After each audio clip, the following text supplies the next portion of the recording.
Lumalaki ba po tiyan natin? 'Di ba? Bakit lumalaki tiyan natin? Baka bloated lang, baka hangin lang, kaya malaki ang tiyan. So, tingnan natin kung bloated ang stomach natin, may kabag, paano natin babawasan? Ano ba mga bad habits ginagawa natin para lumiit-liit ang tiyan natin? Number 1, dapat alamin bakit nagbo-bloating. Bakit makabag siya? Anong dahilan? Ibig sabihin, maraming gas yan Pwedeng oxygen, carbon dioxide, nitrogen, methane. So, pwede nalulunok o nagpo-ferment yung mga pagkain natin na kinakain, kaya kinakabag. Maraming cause ng kabag, nandito yung mga cause. Tingnan natin diretso na tayo agad. Baka sobra kang stress. Kumakain ka habang na-stress ka, hindi ka matutunawan, kakabagin ka. Sobrang bilis kumain. Sobrang dami kung kumain, fast. Baka may allergy ka sa pagkain, nasisira ang tiyan mo. Yung mga nireregla, malaki rin ang puson.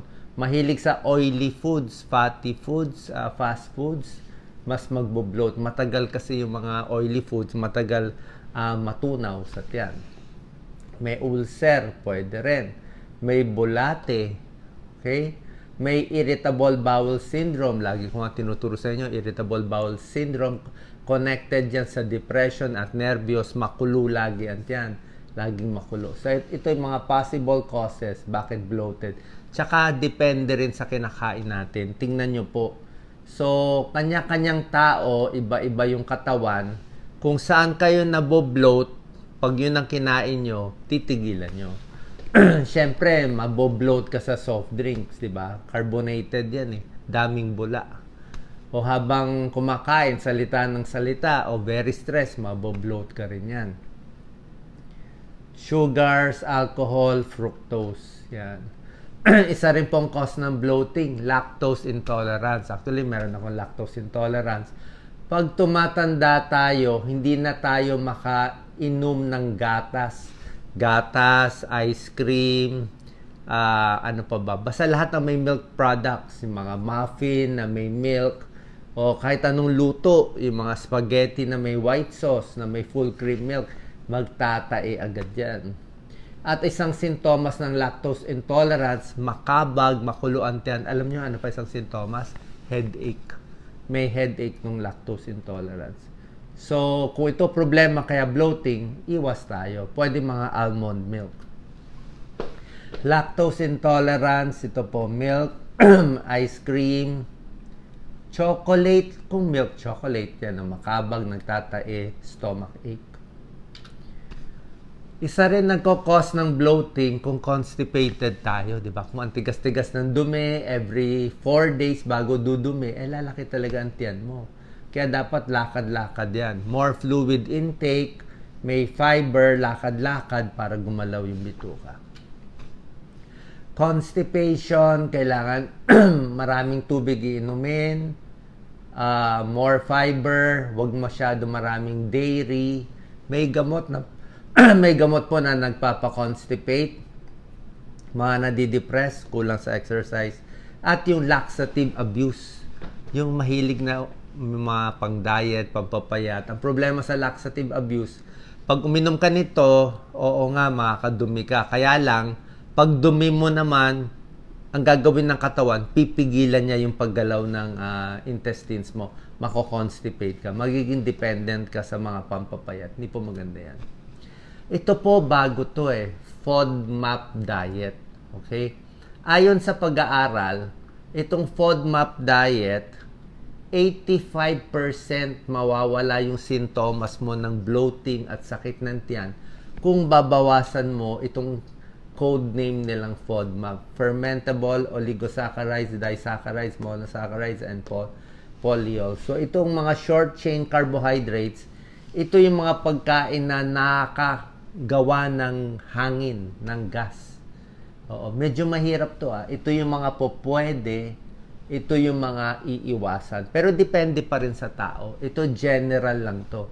Generally, ito yung mga pwede. Doc Lisa, focus natin. Mga carrots, bell pepper, lettuce, cucumber. Ito, konting bawas. Garlic, onion. Healthy to. Kaya lang pag marami daw, pwede mag-gas. Cabbage, tsaka mga peas. Sa prutas, kita mo hindi pare-pareho. Ang mga okay, grapes, pineapple, orange, ganyan, melon. Ang ayaw niya, mga pakwan. Siguro nakakakulo ng tiyan. Peaches, apples. Sa protein, okay lang daw ang itlog, isda, karne. Ayaw niya oily. Siyempre, oily yan eh. Sa gatas, ayaw niya ng gatas eh. Basta may lactose, nakakahangin eh. Gusto niya mga lactose-free. Pwede butter, pwede peanuts, ayaw niya yung mga almonds. Sa starches, ito mga Pinoy, mas okay kanin. Kanin, hindi ka daw magbo-bloat. Pero pag nagtinapay ka, nag-french fries ka, doon ka bloated. Okay? So, medyo mahirap to Tandaan po natin. Ito yung FODMAP diet, Doc Lisa. So, ulitin ko lang para hindi kayo malito. Pwede nyo isulat.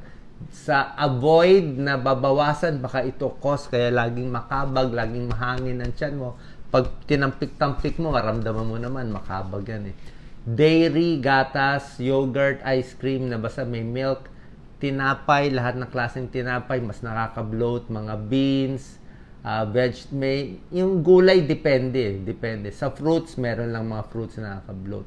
Ito yung mga okay, eggs, meat, almond milk, ibang klaseng gulay, eggplant, rice, tapos yung mga grapes, orange, pineapple, strawberry, yan ang mga okay. Ito yung mga babawasan. 85% na babawasan sintomas. So ito po, napakita ko na to. Pwede rin ng probiotic supplement. Umiinom ako ng probiotic. Yung binibili natin, Doc Lisa, parang 5 billion eh. Meron mga 500 million na good bacteria, merong 5 billion, mas effective yung mataas. Medyo lalambot ang dumig mo konti, pero marami yung nagsasabi maganda daw, lalo na kung naka-antibiotics ka. Minsan, kailangan kasi maraming good bacteria para hindi dumami yung bad bacteria. So, probiotics, may mga pag-aaral, medyo proven po to na supplement. Pagkakain, konti-konti, wag marami para hindi mahirap sa pagtunaw. Kung masyadong matigas, masyadong hilaw yung gulay, magbo-bloat ka, mahirapan. Masyadong salty, mas magmamanas. Masyadong fatty, matagal din mawala sa tiyan. So, yan. So, yung pagkain natin, sapat lang, iwas sa mga carbonated. Alam ko, masarap yung mga soft drinks. Very refreshing, kaya lang nakakabag, burp ka ng burp. Yung mga sugary at trigger foods, mindful eating, dahan-dahan lang. Tapos maganda rin, may fiber, pero yung dahan-dahan lang pagkain ng high fiber na mga gulay. Okay? So, ito yung mga pwede kainin, animal protein, non-gassy na mga snacks. Peppermint oil, siguro pamparelax ng tiyan. Nakaka-relax. May konti pag-aaral. Bawas sakit sa tiyan, bawas bloating. Yung mga chewing gum, okay? Carbonated drink, syempre lunok ka ng lunok, salita ka ng salita, nagsuswallow ka. Kaya rin, kumakain, tapos nagchichismisan, makakaswallow ka ng hangin, magbo-burp ka, magbo-bloating ka. Okay? Kaya relax lang. Para pag stress kasi tayo, more acid pinoproduce ng stomach. Do light exercise. Mas maganda lakad daw ng lakad regularly. Para mawala yung bilbil. Mawala. Huwag din magpapataba. Diba? Siyempre, pag nagpataba ka, mas magbo-bloat ka. More inflammation at lumalaki ang tiyan. Konting exercise para tumigas yung abdominal muscles, yung mga crunch. Walking, napakaganda, pampalakas din ng tiyan yan para hindi lumaki ang tiyan. Tapos, to reduce bloating, ito nga po, yung straw din daw, pag lagi naka-straw, nalulunok mo yung hangin. Huwag hihiga agad, limit carbohydrate, more water, limit carbonated drinks, exercise daily, at dahan-dahan sa pagkain. Sana nakatulong pong video natin para makaiwas sa bloating.